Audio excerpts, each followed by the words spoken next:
Tim, got a big matchup tonight here at the Richland High School against the Richland Raiders in Giles County. Fairview High School Yellow Jackets come into this game with a 4-3 mark on the year, but a 1-2 mark in Region 6-2A. So let's get all the specifics out of the way to start things off. This is Kevin Anderson and Tim French calling the game for you tonight. I got to give you the folks that's making all this happen from the Fairview High School production team. Zach Levitt is our director tonight. And again, keep in mind, folks, these kids, these young men and women have traveled from the school. This is a good hour-plus drive from the school, so they put a big effort into coming and making this happen for replay of these games. Zach Levitt is the director. Brian Hilton, Steve Anderson, Jody Wilson, all taking care of a lot of your camera work tonight, but certainly Zach Levitt handles the director position. Bob King is the production manager over all this. He is the producer. And again, as I'd mentioned, Tim French doing color and a lot of commentary, and Kevin Anderson doing play-by-play tonight. So we'll certainly look forward to the game between the Raiders and the Yellow Jackets. And we're certainly hoping that the Yellow Jackets can go on the road and bring back a victory, because it will be the next step to getting to the playoffs. Richland comes into this game tonight. They need this victory every bit as bad as the Fairview team. I was watching them warm up, and they seem to be a team that likes to run play action, set up a short pass, and then go over the top down the side. So Fairview's defensive backs and linebackers are going to have to be very well aware of that, read their keys, stay home, play solid football. You know, Daniel Raines has taken over the offense for the Yellow Jackets. Ben Johnson's moved out to receiver. We've seen some good things from both of them. Raines showed some speed last week that was very impressive in Fairview's win. Fairview tonight will be receiving the opening kickoff of the game. They're dressed white, black on black for Richland for the Raiders. Left-footed kicker kicks it away. It's a short line drive. Actually, the Yellow Jackets get the ball, fall right on the ball, don't try to run it back. And that's going to be one of your seniors that jumps on the ball and makes a smart play there. Terrence Payne, number 28, picks the ball up, falls on it without any problems. You know, Kevin, Richland signified this game as the homecoming. That should fire up our hometown Yellow Jackets. Homecomings are always big. So just a couple of seconds tick off the clock here. First down, Fairview Yellow Jackets. Ball spotted just outside the 30-yard line at the 32.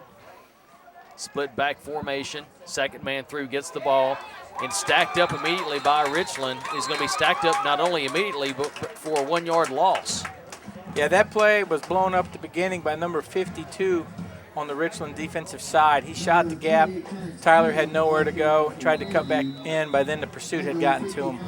Well, Terrence Payne got the ball, and he really had nothing to do but just be stacked up there by the team. Fairview comes out in two-receiver set. One receiver set to the right side. Stacked in formation. Back to throw this time is the Yellow Jackets. Pass toward Tyler Moorman. It's no good. Daniel Raines' pass out to Tyler falls incomplete. He had him open, just misled him a little bit by maybe about 3 or 4 yards. 11:18 left here in the opening quarter here. Wayne Dobbs Field.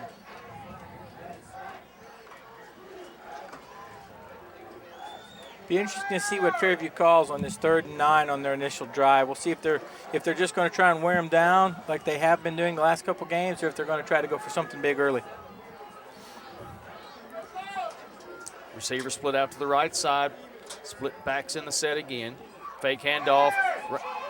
Rolling out is Daniel. Daniel gets the ball down the field. It's thrown into tight coverage there. Ball falls incomplete. So the Yellow Jackets, 3 possessions, they lose 1 yard. So it's going to bring up 4th down and 11. And I'm certain where they're at on the field, they'll probably punt the ball away, Tim. Yeah, good coverage downfield by the Richland football team.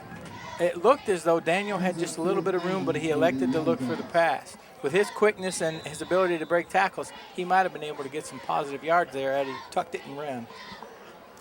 Yep, Daniel, he broke one tackle in the backfield just to get away. Emler gets the punt away. The ball lands around the 37 and takes a Richland bounce. takes it back to the 40-yard line. The ball hit around the 37, had some backspin on it, and came back to the 40-yard line. They're spotting it down right at the 40 where Richland takes over. So the Raiders, just giving up 1 minute and 3 seconds of offense to the Yellow Jackets, take the ball over, and they're going to be led at quarterback by number 2, Austin Sands. One of the key running backs tonight that we're going to see is number 22, Andrew Merriman. That's interesting, a sophomore and a junior. They come out in an I formation, which is one of the standard sets that they run. Dotting the I is Merriman. Sands looking over the opportunity. Man in motion, hand to the right side, stacked up and brought down. So early in the game, it's defense, defense, defense. Tyler Moorman shoots the gap, gets a hand on him, brings him down. Tyler seems to be getting better and better each week.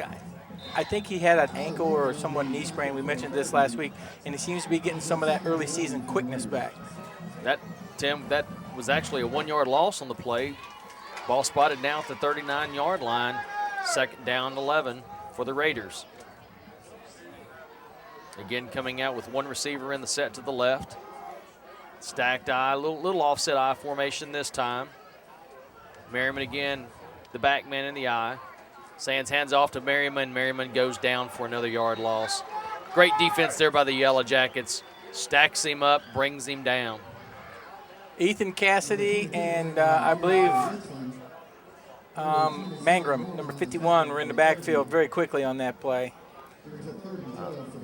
Tim, tonight, I mean, looking at the whole field in general, looks like there's a lot less light on this field than some of the fields that we've been to this year. Yeah, I've noticed some dark spots, and then the lights, the way they're positioned, I'm actually getting some glare up here. It's a little bit troubling. Again, I formation, 3rd down and 12. Rolling to his right is Sands. Sands gets the ball out toward a receiver, toward number 14, which is Garrett Tenen. Tenen not able to come up with the ball because it was about 3 yards short. So the Yellow Jackets defense does one better than the defense of the Raiders. They lose 2 yards where the Yellow Jackets lost 1. So Yellow Jackets are leading in total rushing tonight, or total yards, -1 to -2. Fairview, we always start, we run those big backs in there, and early in the game, that kind of happens. As we've seen recently, that we wear them down late in the game. Left-footed kicker there, number 22, gets the ball away. 22 is Merriman, who we talked about earlier from the running back spot. Johnson had a chance maybe to catch that ball and move forward with it. Had some open field, but chose to go ahead and call for the fair catch. I'm impressed with this Richland football team. I've watched the offense and the defense come off the field. They've got 2 solid units. Normally in a small school, you have a lot of the same guys going both ways. Jonathan Jubilee out to the right side. Split back formation again for the Yellow Jackets. Handoff to the left side, up the middle. Yellow Jackets playing a little power football this time. They get the ball out to the 41-yard line where it's going to bring up 2nd down and about 3. We've had a lot of success with that play with both Terrence Payne, Ethan Cassidy, and on occasion Tyler Moorman when he comes in. That time it's Payne picking up, it looks like a good 7, maybe 8 yards on the play. Same set this time. Payne's the left back. Cassidy's the right. Jubilee split out. This ball's handed to Payne again. Payne jumps across the midfield stripe down to the 48-yard line. 1st down, Yellow Jackets. Just power football, Tim. Handed off to the left side of the line. Just darts across midfield, 1st down. Line's opening up a gap, and he's hitting that hole very quickly, and he's running hard. He's getting into the secondary before he gets his first hit. And we're going to have to apologize early on calling some of these numbers on the tackles. A little hard to see from where we're at on some of the numbers, so forgive us early. This time Jubilee goes out to the left side. Looks like Payne is on the right side this time. Left side, the ball handed off to number 36, Cassidy. Cassidy says, let me have it. Let me take it. Let me bust this thing all the way down to the 35-yard line for another 1st down, Yellow Jackets. You know, if you're a defensive unit, this is what you're seeing.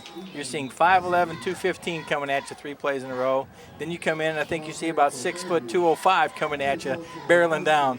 That will wear you out. And these defensive backs and linebackers are not liking tackling these guys once they have a head of steam.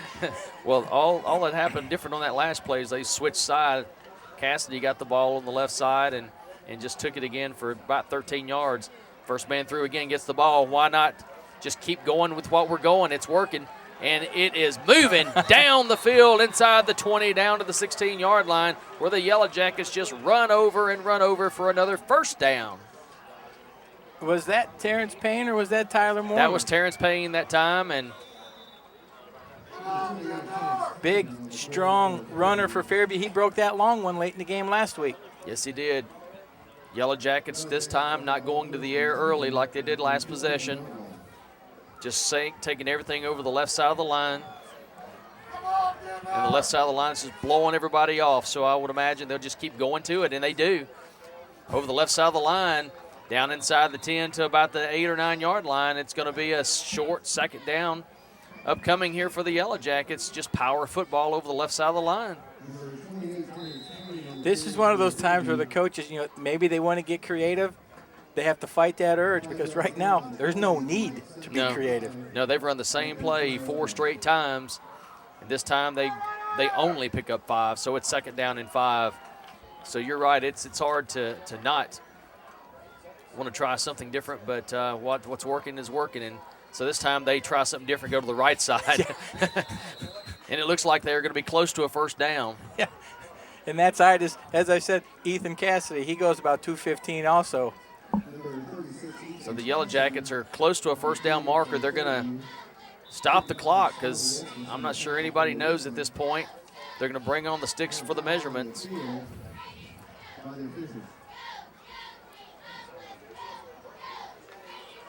Coach Whitefield, Coach King have obviously decided that they can pound the ball a little bit early tonight. Well, and as successful as they've been, by golly. Up front, I mean, you've got some big guys up there pushing people around on offense, starting with Zach Beard. You also have Zane Davison, Ryan Collins, Dustin Jones, and Chris Howell. I mean, those guys on this drive deserve most of the credit. Yep. The running backs have done what they're supposed to do. And, second down play of 5, needed 5, got 5+, so it's first down go Yellow Jackets. Tyler Mormon right in down the field. Tyler Mormon in on the right side. Hand off to the left side. He's in, I do believe. I believe he's going to be close. We're going to see if those arms go up in the air, and they're going to spot him a little bit short. Oh. Second down in inches, it appears, from here. 6:12 and counting down in the first quarter. Yellow Jackets on the prowl here. Moving down the field, running left, running right. No tall sweeps or nothing, just handoff left. Right do you give them another shot, or do you quarterback sneak? You just let these guys, they've moved it down the field, give one of them a chance to go in, but you could quarterback sneak easily and get in, I think. Handoff left side. And guess what, Tim? Touchdown, Yellow Jackets. All the way down the field, right into the end zone. Run, touchdown. I wonder if there was a discussion in the huddle. One more time. One more time. All right, guys, just keep it moving. One more time. Great job, offensive line. Way to power this team down the field. Running backs just take it all the way down with the openings that were given to them to take a 6-0 lead.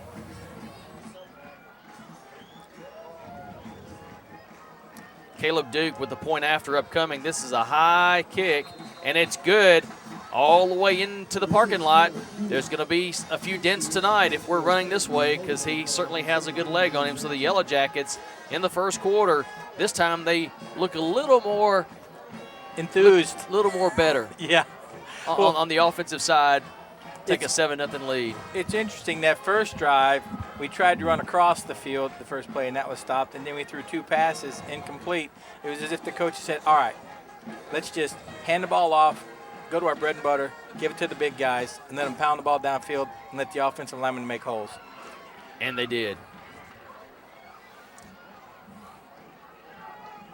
They certainly did. I was watching one of these officials, Tim. I mean, he was limping pretty badly. He's standing out around the 20-yard line. I don't know if he's injured or if that's just just the way he moves. But we may have one less official tonight before this is over with. Well, normally there's an official that's a clock man, so if one's injured, maybe they can swap. So I don't know, maybe I just caught something out of the corner of my eye there awkwardly. Caleb Duke to kick off for the Yellow Jackets. And the Yellow Jackets, if scouted, have, they kick off to the right side most every time. Duke steps back and pops the ball down to about the 20 to 30 yard line area. They try to contain the return from that point, and a lot of times they get the fair catch signal called while the ball is in the air. This time they kick the ball more, I guess, straight down the field on a lower line drive.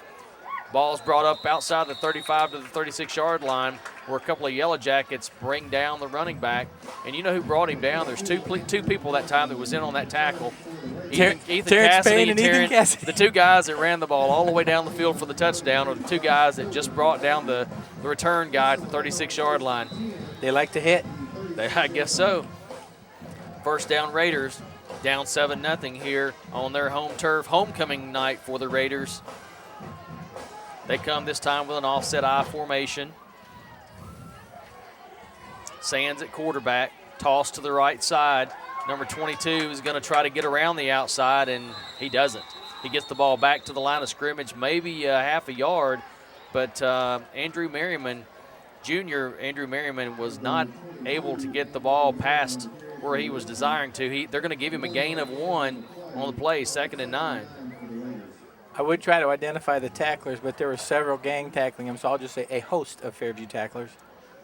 Or politically correct, you could say a swarm of Yellow Jackets. There you go. I don't know if it's politically correct or not. Ties into the mascot. Ties into the mascot. I formation again. Yellow Jackets almost jump off sides. They get back. Don't cross that marginal line of scrimmage there. Raiders have a man in motion. First man through is going to not get the ball, and Sands, the quarterback, says, oh, you should have taken it because I'm going down for a loss of 1. It's going to be 3rd down and 10 yards to go for the Raiders. He took a hard hit. As soon as he pulled that ball out, he was thumped by one of the Fairview defenders. Clock is stopped. Well, they're going to say no gain on the play. Still 3rd down and 9. I thought it may have been tackled behind the line of scrimmage.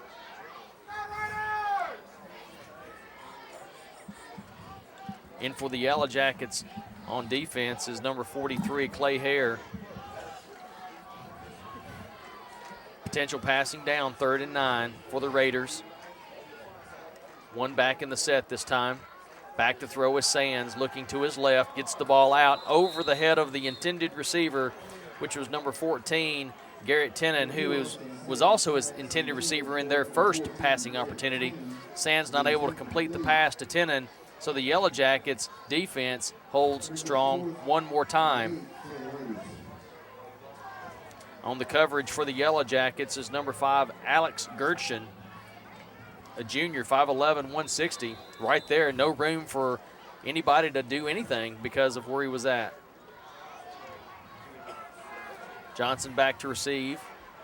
The punt again. Merriman with a really good kick. Good punter. Down the field. Ball's caught. Dancing around left and right. Johnson's got some room that he made by himself. Gets out to the 45-yard line where it's going to be 1st down, 10 Yellow Jackets. He just said, I'm going to make some room, and he did.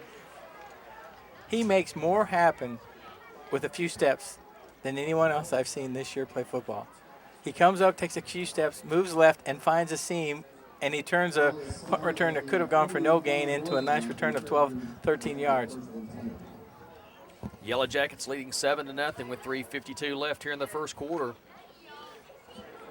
From Richland's field, Giles County. Raines at quarterback. Johnson to the right side, but they do the same thing. Handoff, and he got up the middle. We've got a lot of room. Come on, Cassidy, Ethan. Come on, Ethan. Caught from behind. He's caught down just inside the 10-yard line, but it's a huge gain on the play. the Yellow Jackets again, left, right. So it was the right turn. Cassidy takes it, gets down the field, but he is caught from behind before he gets into the end zone, but not until he's inside the 10-yard line for a 1st and goal. Good run, Ethan. I thought he had it. They caught him from behind, and they brought down the bus. Well, that time it took a couple of passengers to get him down. Yep. 1st and goal, Yellow Jackets in one play.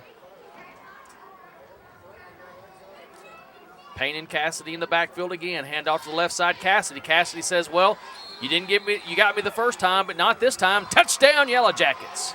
You are just not going to tackle these Fairview backs unless you put a good body on them. You're not going to get them grabbing at their legs or grabbing at their body. They're too fast and too strong.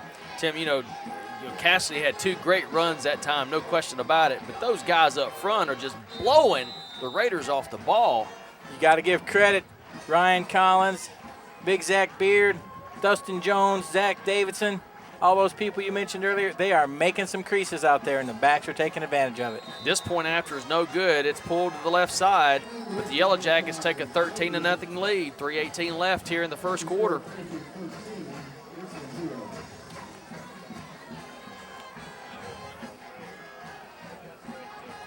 Since we're close to the Alabama line, I can't help but to bring up this point. I saw a team last Saturday jump out to a quick 13-0 lead, and you can't overstate how important it is to keep going, because some teams that wear black and gold come back and win. Yeah, but that was the Alabama team. Yeah, that was a team called Auburn that lost to the Vanderbilt Commodores. That's right. If I get that little plug in. And if I'm not mistaken, our colors match Vanderbilt's. That's correct, black and gold. But the black and gold in this case already have the 13-0 lead. If you're looking really strong early, Kevin, you take away that first drive, and they've dominated on the offensive line, and they've dominated on the defensive line. The thing they got to be aware of, though, is this Richland team. It looks like they like to throw the ball so they can strike quick. Well, that's the thing. We certainly need to not take the foot off the pedal at any point, because Richland, it appears, has the power to bring some things back. Duke, when he gets the signal, will be kicking the ball away. Kicks it away. This is the high kick. Fair catch called for at the 30. And it's dropped at the 30. So no return. So, Tim, it looks like the Raiders are going to take over with 3:16 left here in the first quarter, down 13-0 already. Going back on offense for the 3rd time. The first 2 times they've gone 3 and out with a net gain yards of 0. Fairview defense has to stay aggressive. They have to stay hungry. They've gotten 2 scores. You can't relax. If you get a team like this, you give them a chance, you let them linger. That's when bad things can happen. Offset I formation again. Sand your quarterback. Merriman your deep back. 2 receivers in the set. 1 flanked. First man through gets the ball, and he's not going to have any more luck than the second man that's been getting the ball. So he's brought down right at the line of scrimmage. They may mark him for a gain of an inch or 2, but basically it's 2nd down and 10. Swallowed up by Big Zach Beard. And Zach can swallow up a lot of folks, as he does week in and week out.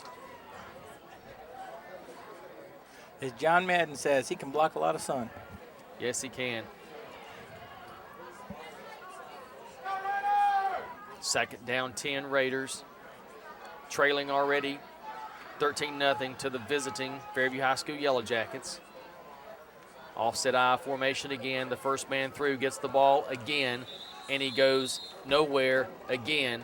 It's going to be 3rd down and 10. 75, Leach in there. I think that's Joey Leach. They are not getting any movement on our defensive line. No, I mean, our guys up front, offensively and defensively, are controlling this football game, and they're making the job much easier for everyone else. Everyone else just has to stay positive and in their position, because sooner or later they're going to try to go for the big one, and you've got to be there to make sure it doesn't happen. A really close stacked I formation this time with 3rd down and 10. Sands rolling out to his right to pass the ball, being pursued. He's going to try to get outside the containment. Good hit. And he doesn't. And the Yellow Jackets, after 3 possessions on defense, they've given up. Tim, I believe now it's going to be a net loss of 1 yard or let's see where they spot this. It is going to be a net loss of 1 yard after 3 possessions. Great job for the Fairview High School Yellow Jackets defense. Good job by Jonathan Jubilee. He's out there in coverage, sees the quarterback make a decision, comes up, makes a good solid tackle. Merriman's getting a lot of work tonight with that left leg. Opening kickoff, and then this is going to be his 3rd punt, so he's actually put the foot on the ball. This will be the 4th time. Yellow Jackets with two guys back to receive. Ben Johnson makes the fair catch call, goes down with the ball after he receives it, but it's at the 41-yard line where the Yellow Jackets take over again. 1st down and 10. First time they get the ball, they lose 1 yard. The next 2 times they get the ball, they drive straight down the field. And let me tell you, it's straight down the middle of the field inside the hash marks. There's going to be a worn-out spot right down the center. So, Kevin, what do you do now? Do you open it up, or do you keep going with what's working? Absolutely. I go to a wide set. No, heck no. I go right down the field again, just like you said. You're telling me if it isn't broken, don't fix it? I'm saying that the offensive coordinator at Auburn got fired. Split back set right up the middle again, just like we talked about. Inside the hash marks, it's going to be a gain of 10 on the play. 1st down, Yellow Jackets. Cassidy gets the ball. He got just a tad bit outside the hash marks, maybe. But it's going to be a gain of 11, 1st down.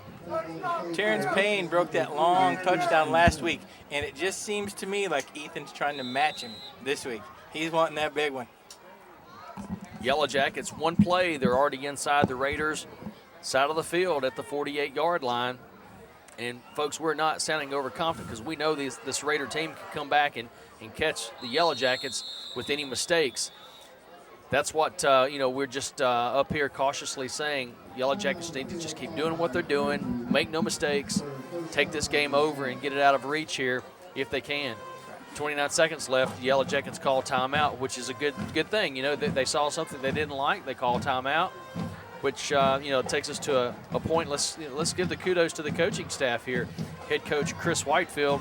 You got assistants on the team, Ron King, Steve Skelton, Chris Smith, Chris Butler, Tori Shelby, and Joy Streisel. They've done a great job preparing the team to come out here and play ball tonight, Kevin. And the thing that they've got to fight, and we've mentioned it, and these coaches are a lot smarter than we are. You go with what's working. You don't try anything slick that could end up giving a positive play and wake up this Raider team. You do not want that kind of thing to happen on a homecoming night. You give them a little life, and they will be wearing us out. The Yellow Jackets come back on the field after the timeout. 29.7 seconds left, leading 13-0. 1st down 10, ball at the 48-yard line.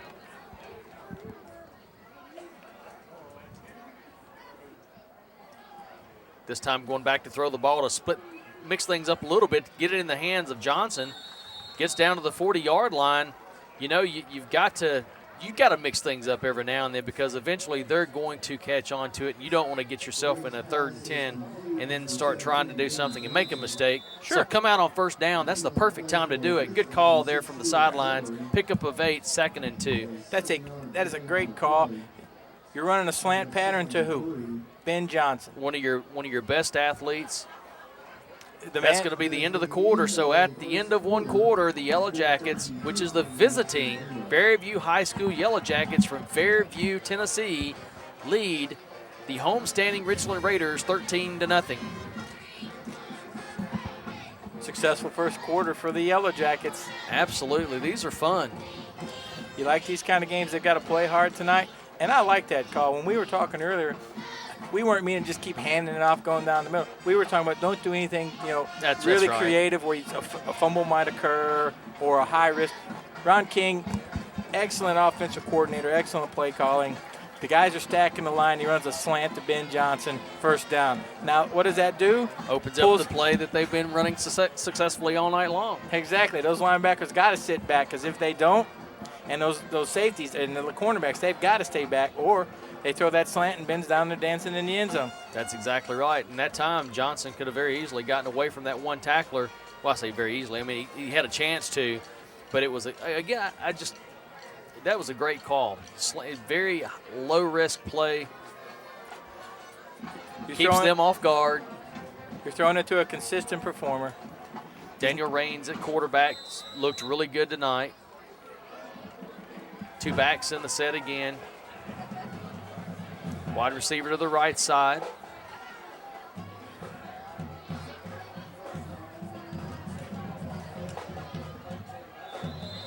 There's something that Daniel Raines didn't like that time. He looked over the defense and calls timeout.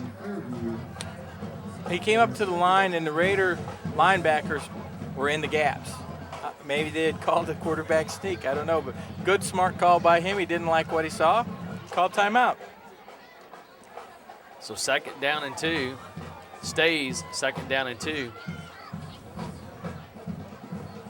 We've had a couple of 3 timeouts, I guess. No, 2 timeouts here, with one other timeout being the official end of quarter timeout. So it's been a few minutes before we've seen a play run. Ball spotted at the 40-yard line, Raiders side of the field. I think it's interesting that the Raiders don't come to the sideline to talk to their coaching staff while the Yellow Jackets do. So the Raiders, at the end of the quarter, feel like they've got everything in tow of what they're wanting to do. It's not like these Raiders are little guys up front. They got size. Good size guys. 2nd and 2. Yellow Jackets over the ball. Handoff, first man through. It's going to be first down Yellow Jackets. Ball moved inside the 35 to the 34-yard line. First down. Smart move by the lineman and the back. They see the linebackers creeping up into the gap where that dive has been going. He just moves it outside half a gap. Gains positive yardage. Into the game for the Yellow Jackets is number 1, Devin Penner.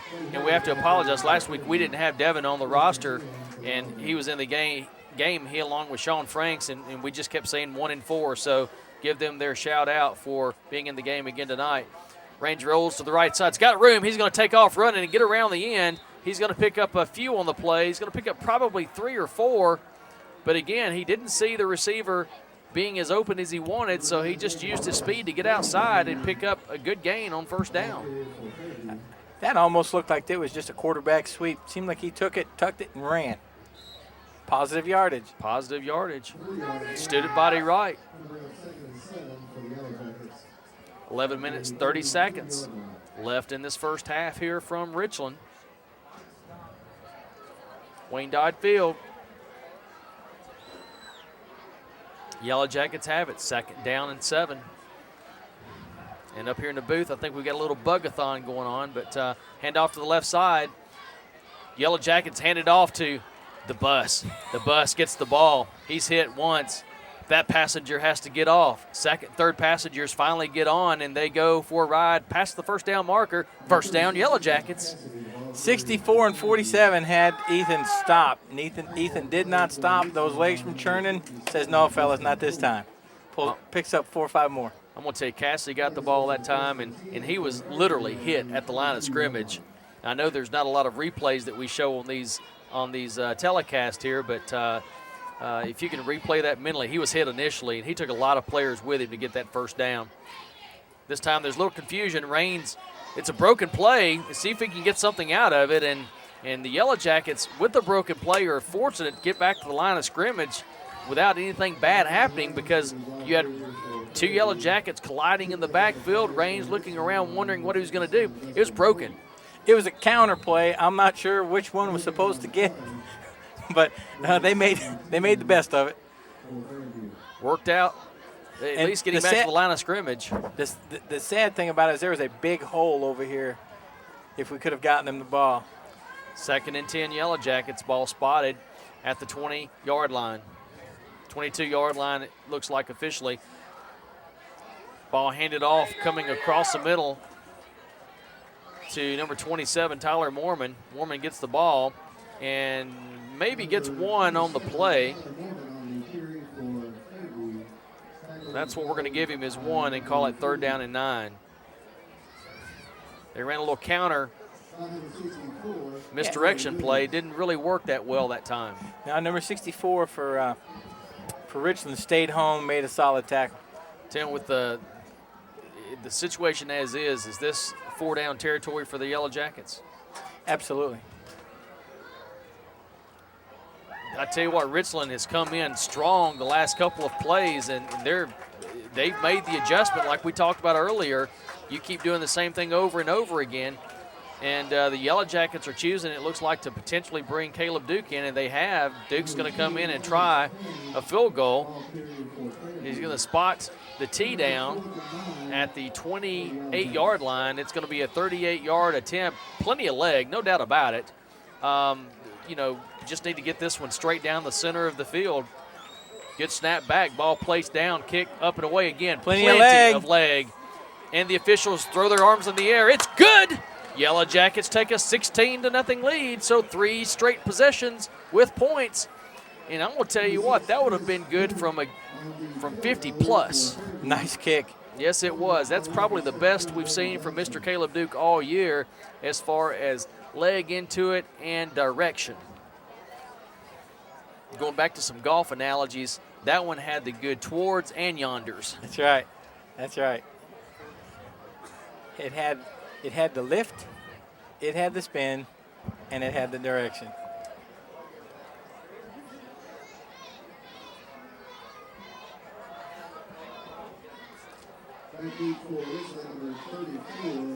Be interesting to see how Fairview adjusts on offense this next series. Richland has decided they're going to jam the line, and they're going to take their chances on the pass.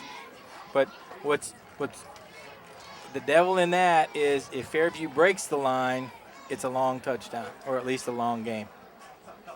We said starting the year we wanted to recognize some seniors here at Fairview High School, and some shout outs to some of these seniors from a few of the faculty. 4 cheerleaders that were mentioned to us to make note of tonight: Rachel Siegel, Sloan Shaw, Chelsea Lane, and Natalie Tremblay. This time the kick to the right side is going to be contained perfectly by the Yellow Jackets and smacked down just outside the 26-yard line. At about the 27, 28-yard line is where the Raiders are going to take over, first down and 10. The Yellow Jackets on defense have been stifling, giving up, what does 0 mean? Nothing. Zilch, nada. Nada. Very rarely do we get to call a game where we have an open airspace in the press box. I heard that hit, and that was on the other side of the field. And also, faculty put some shouts out to some senior band members, Ben Hall, Jordan Green, Preston Qualls, and Marcus Pennington, with a special note about Preston Qualls saying that always respectful and helpful to others. And that's nice to always hear about your seniors here at the Fairview High School. Sands going back, looking down the field, as we thought they might try to go down the field. Gets the ball down to number 34 was the intended receiver, covered well that time. We'll get you the name of the receiver. 34 is Nathan Davis, covered by number 1, Devin Penner, by the Yellow Jackets. Devin was a little tight that time. I'm glad to see that there wasn't a flag. I think it was just good coverage and looked a little awkward, but certainly. The receiver was falling down when the contact happened. Exactly. Now, but you and I both know we've seen that called this year. Well, probably a couple times that it shouldn't have been, but it wasn't that time, thank goodness. Sands back under center, second down 10. This time, handoff to the right side. Ooh. And you know what? Cassidy says, let's go ahead and meet up here. Let's go nowhere. Number 34 that time, who was on the receiving end or the receiving attempt end, gets the ball, goes nowhere. Well, actually, let's say there's a gain of nothing. I thought there was some gain, but Cassidy got back there and stopped for no gain. Yellow Jackets put the Raiders back in third down and 10 position again. Fairview defense bringing it on some plays tonight. I heard that one too. I tell you, Ethan has played a heck of a ball game. He and Payne, all the guys, every one of them has played a good ball game. Back to throw with Sand. He's going to be sacked. He's sacked that time by Mormon. There's a flag that comes in late. I hope we don't have a personal foul on number 10. He was kind of grabbing and shoving back here. Big rush that time by Mormon. Personal foul, face mask against the Yellow Jackets. So it's going to be a 15-yard mark off against the Yellow Jackets after the big sack. I would like to see that one on replay because we're far away. You saying he did? I thought it looked like he tackled him up pretty high, and when it came in, I was certainly hoping that wasn't the case, and I wasn't going to try to jinx us by saying it looked like he may have grabbed him up high. But whatever the case, he got in pretty darn quick. It's an automatic first down. It is. Well, it isn't. They're calling it third down. Wow. In high school ball, I guess it is not an automatic first down. And it looks to be a spot foul. It was a spot foul, third down 4. So it gives them a total of 6 yards after the 15-yard penalty. A net of 6 yards. The Raiders that time collided in the backfield, but didn't stop them from getting the first down. They get across the first down marker to the 39-yard line where they do have a first down. Fairview player down.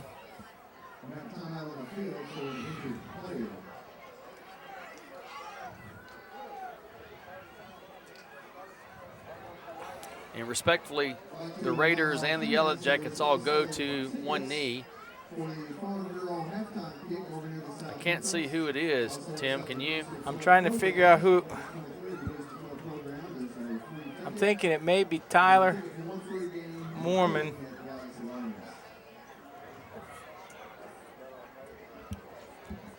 Trying to look on the field, see who I can see over here. Looks like a 3 on the jersey.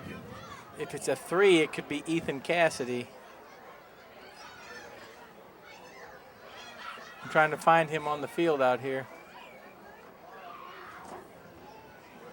Let's hope if they're looking at the leg that maybe it's just a cramp. They're looking at his knee. You see him picking up that foot, and they're looking to see what's loose in there. Well, you know, going back to the start of this game, the Yellow Jackets leading with 7:40 left here in the first half, 16-0. That last play where the Raiders picked up a first down was their first down of the night. And it comes after the Yellow Jackets sacked them for a huge loss. 15 yards are picked up with the penalty. And then the next play, the Raiders pick up the first down almost out to the 39-yard line, still on their side of the field. A lot of concern, certainly, with the Yellow Jacket fans with whichever player this is on the field, because every one of them are valuable. I guess during this time, not to dwell on what's going on the field, let's throw some love out to some other players that were mentioned, or some other not only players but students of Fairview High School that was mentioned, and it's Terrence Payne. That was the injured player down.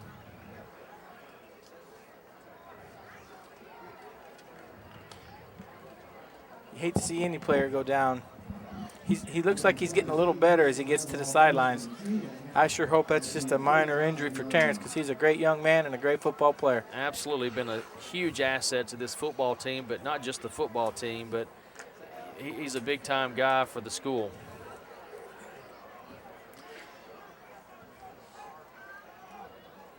It's going to be back to action here. First down for the Raiders, down 16-0, 7:40 left.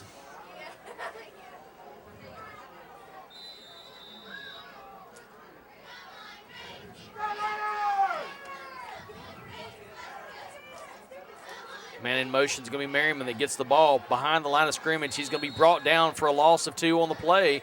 The Yellow Jackets sniffed out Merriman while he was in motion, gets the handoff from Sands, and there's a flag on the field on this play too. Well, let's see what this one is. Asking the Yellow Jackets if they want to take it, and they are going to take it, so it must be a pretty good walk-off.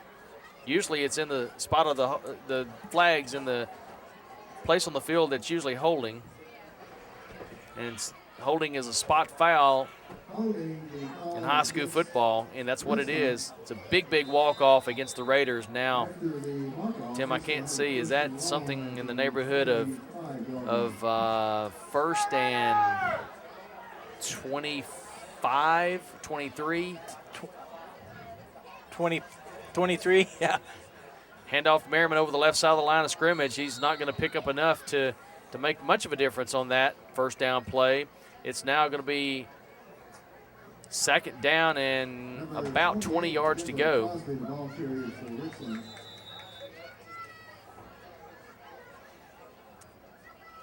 So it was about 23 yards needed. Pickup of 3 there. Again, let's call it second down and 20. 6:40, clock winding down. Raiders down 16-0. It's only a 2-possession game, as is. Man in motion this time. Sands going back, being pressured. He's being pressured hard. He's sacked. The ball is loose. He's hit from behind. It looks like the Yellow Jackets may have picked it up. And the official is coming in and saying that he was throwing the ball, so it's going to be an incomplete pass. As much as I hate that, I think it's a correct call. Because he was slapped at from behind. It looked like his arm was in motion.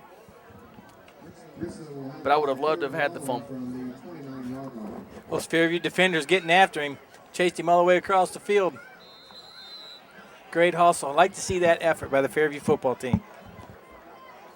Going back to one of the senior cheerleaders, Natalie, she's the co-president of the student council too. I didn't mention that earlier. This is going to be a 3rd down and 20 for the Raiders. You don't have a whole lot of these in your playbook. You just go back and sling it down the field, which is what they're doing. Passes out and knocked away. Flags come in. We're going to have an interference call. Could be an interference call against the Yellow Jackets. If so, I believe interference is going to bring up an automatic first down. Or again, I've got to make sure, see what they're calling. It is a pass interference. Pass interference in high school football is from the last play, from where the play started. It's a 10-yard mark off, 15-yard mark off, and an automatic first down. Good coverage if he could have just held off, came inside, got a hand on it. He did just like you teach him. He went through the receiver to get the ball. He was just a little early. 30 yards of penalties here against the Yellow Jackets on this drive. Has the ball at first down for the Raiders. Ball at the 43. Second man through, jumps over the first tackler. Picks up a quick 5 yards. I believe that was Merriman on the run. Had to hurdle the initial would-be tackler of the Yellow Jackets, which was number 10, Nate Tidwell. Nate was not able to bring Merriman down. Fairview's got that Fairview defense. It's time for them to decide they need to get off the field. And they've played good. They've just had a couple of penalties that kept this drive alive. 2nd and 5 for the Raiders. 2 first down penalties, 1 on a loss. And the Yellow Jackets have their 3rd penalty here. Dustin Jones. Number 55, Jones, jumps over the line. Hard count that time by Sands. Just couldn't help it. It's going to be close to a first down. I'm not sure it's going to be all the way there or not. Offsides against the Yellow Jackets. First down. You do not want to let the Richland team get any kind of score just before halftime. No, you don't, and you've got a 16-0 lead. You've scored on 3 straight possessions. You're dominating this football game on both sides, and the only yards that they have gained as an offense has been with our penalties. They move this time, so they're going to give us 5 yards back. But, Tim, back to your point, you don't want to give them anything. No, you don't want them going into halftime at homecoming feeling any kind of positive note, because they're going to come out and fight and claw and do everything they can to win the ball game. And you don't want to add to that. Fairview defense needs to just keep playing solid football. They're dominating them, Kevin, and they just got to stop making the penalties that give them the first down.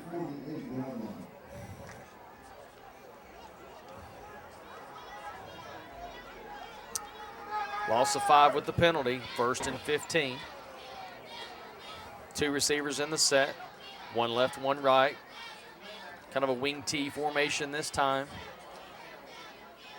In motion is the running back that was on the left side of the formation.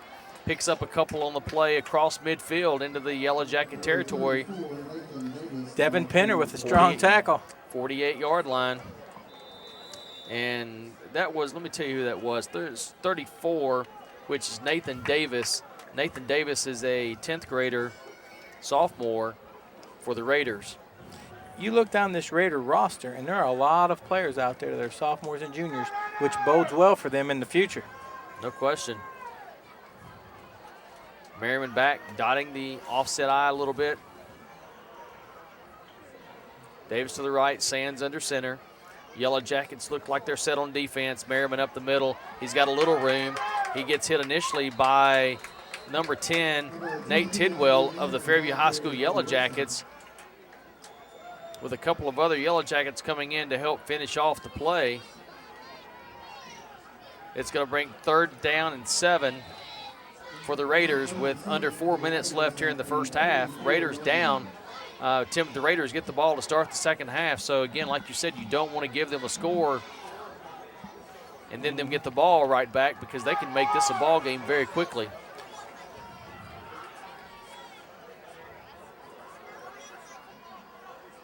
Yellow Jackets again jump off sides. Instead of 3rd down and 7, it's now 3rd down and 2. I don't know if there's any head bobbing or hard count by them, but we're certainly making a couple of mistakes here to let them get this ball down the field. I mean, literally, they've not made much from a running perspective or a throwing perspective. It's been us giving them a lot of yards on the penalties. Ball now is inside the 40-yard line, and I can account for at least 40 yards of penalty that we've given them on this drive. Sands comes under center with now 3rd down and 2 yards to go. Davis is fake pitch to him. The ball hits the ground, and the Yellow Jackets jump on it. Merriman gets it after the fake pitch. Hit hard by the Yellow Jackets. They're like, well, we've got to atone for some of these penalties that we've been getting, so let's just get the ball back. And they do. 1st down, Yellow Jackets. Tyler Mormon, ever alert, comes up with that fumble. Big play right there for the Yellow Jackets, Tim. I know the Yellow Jackets have really controlled this ball game from the very beginning, but a 16-0 score doesn't dictate controlling a ball game in a half. No, the key, though, is we've got the ball back. And if you really want to start putting some nails in this coffin, drive this ball down just before halftime, get a touchdown. With Terrence Payne out, the Yellow Jackets are going to have to burn a timeout because no one came in to replace him in the backfield. And that's going to be their 3rd and final timeout here in the first half with 3:06 left. The guys came to the line of scrimmage, and they looked back there, and Cassidy was the only guy in the backfield. They're like, wait a second, where's Terrence at? Terrence had limped off during that defensive stand. Wonder if they'll come in with Tyler Mormon to replace Terrence in the backfield. Either that, or they may put Johnson back there and give him a chance to get his hands on the ball a few times from the running back spot. I'd like to see him put Tyler Mormon back there and put Johnson in that slot and run that counter play again. Might work. He's had success with it this year. Yeah, the misdirection play for the Yellow Jackets on a couple of occasions has gone deep. Just seems like when Johnson gets the ball in his hands, he makes something happen. Tyler Mormon does come in to replace Terrence Payne, who was injured during the defensive stand. 1st down, 10 Yellow Jackets. A little over 3 minutes left here in the first half. Wayne Dodd Field in Giles County back to throw. This time ball thrown out to Johnson. Ben Johnson catches the ball. He's hard to bring down. He catches it, gets it across the 50-yard line, where it's going to be a 1st down for the Yellow Jackets. Good throw, good catch that time with the combination of number 9 to number 17. 1st down, Yellow Jackets now have the ball on the Raiders side of the field. Again, mixing things up earlier in the game. It was just power football. Run left, run right, taking it down the field. Fairview getting up to the line. They're hungry. They're wanting some more yardage. I like to see that. This time again, going back to pass is Daniel. Daniel doesn't see anything. Tries to get outside of the defensive guy. He does. He jumps over a would-be tackler. He's going to get across the 40. I think he's going to pick up 12 yards for another first down, and he does. Tim, they had him dead to right for a loss on the play. He makes a move, makes two guys miss, gets around them, gets inside the 40 to the 38-yard line. What a play. He pulls that ball back like he had a man breaking open, but he just couldn't get the throw, and he made that little move, and the defender gave him just enough time. With his quickness, he got around him, then tight-roped the sideline, turned back in, got a great run. Well, the second guy's probably got grass burns because he went sliding underneath him as he jumped over him. First down, Yellow Jackets. Daniel Raines up under center after a great play. Rolling to his right this time, being pursued. Gets the ball down the field. It's probably an ill-advised pass, but looks like there's a flag on the play, maybe a pass interference call, this time going in the favor of the Yellow Jackets. We'll see what they do here. It's out there in that. Pass interference is the call, and it's against the defense, so the Yellow Jackets do. Fairview gets one on that play. A little tit for tat. Yeah, I thought it was good coverage that time, and probably throwing into double coverage toward Johnson's way. But you know, we'll certainly take that. The question is, did he hit him before the ball was tipped? By the linebacker coming across. True story. Ball's now inside the 25-yard line at the 23.5. First down, 10, Yellow Jackets, clock moving. Yellow Jackets have no timeouts left. 1:53 to start this play. Ball this time is going to be a reverse. Oh, look at this. They get it in Johnson's hand. Johnson had two receivers open, was going to throw the ball back to Raines.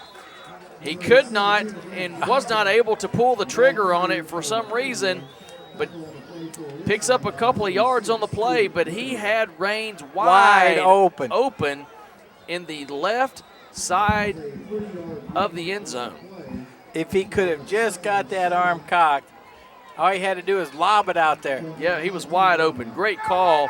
It was executed perfectly. Pick up a 4 on the play, second down and 6. It was Daniel Raines in the pylon. That was the closest defender. Jonathan Jubilee comes out to the left side. Back to throw this time is Daniel Raines. Daniel gets, again, outside of one defender, gets out of bounds, and he's actually tackled outside of the boundary. No flag for personal foul. It's going to be a loss of 1 on the play. Back to the 21. They're going to tackle him. They're getting frustrated with chasing him. I'm telling you, they're like, well, hey, you stopped. I'm going to come tackle you. I don't care if you're over by the concession stand or not. I've been chasing you all night long, and here's my first shot. Oops, we're out of bounds. That's right. They may try to catch him before he gets on the bus heading back to Fairview. 57.2 seconds left. Yellow Jackets in a 3rd and long 8 position. The last time they were down in this area, they had to go for a long field goal, which they made of 38 yards. They got to hurry. They could be getting a delay game here if they don't snap this ball on the line. And it is a delay of game. They had no timeouts. They had to burn a couple of timeouts earlier.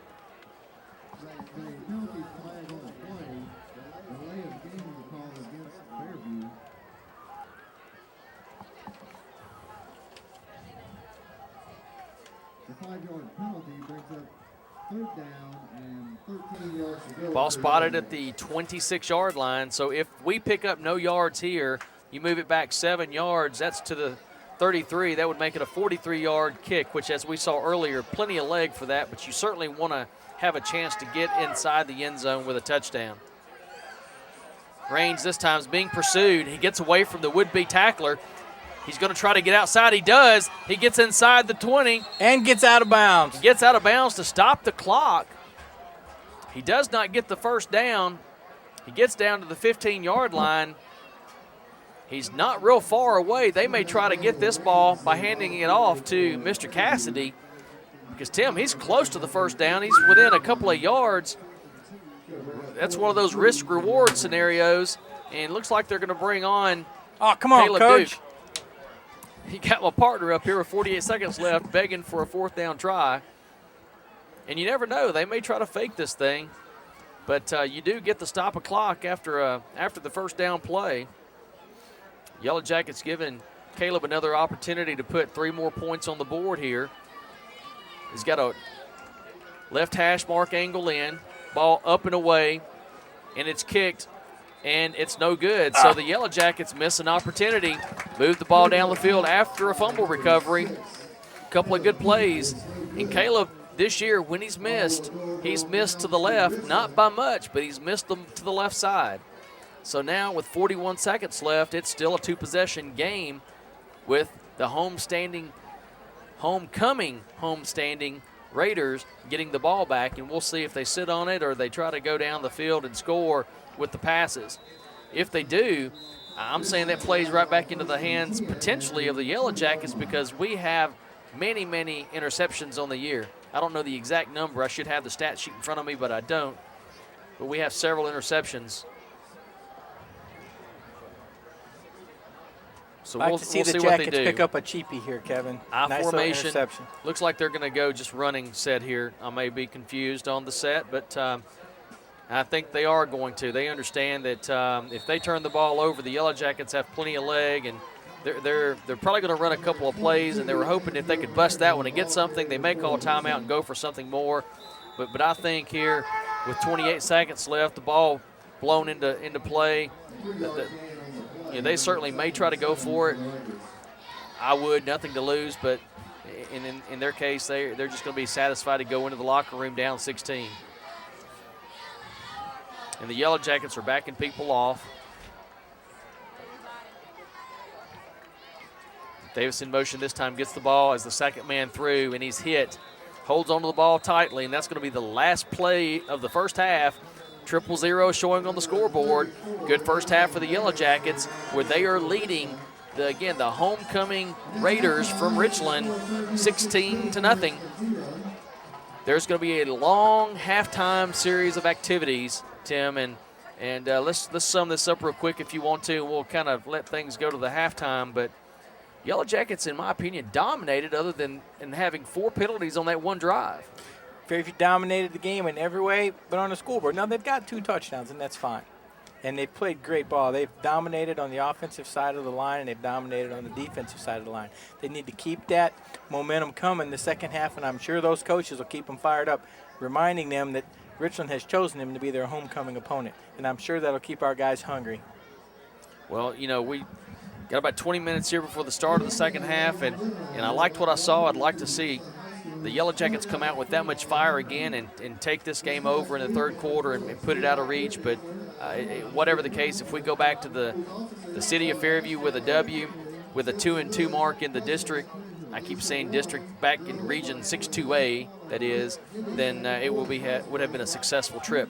So we'll be back here in the second half to give you the call of the game. Fairview High School Yellow Jackets against the Richland Raiders. As it stands now, the Yellow Jackets lead 16-0.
This is Queen Whitney Nichols.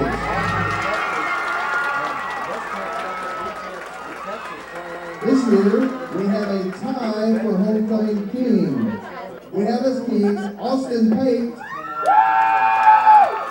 and Brian Craig.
Will be the lucky winner of $100. Now County Farm Bureau would also like to let you know that all proceeds from tonight's competition will stay here at Richland School to benefit our athletic program. We'd like to thank you guys, County Farm Bureau and Lady Janice Collier, for supporting athletics here at Richland School.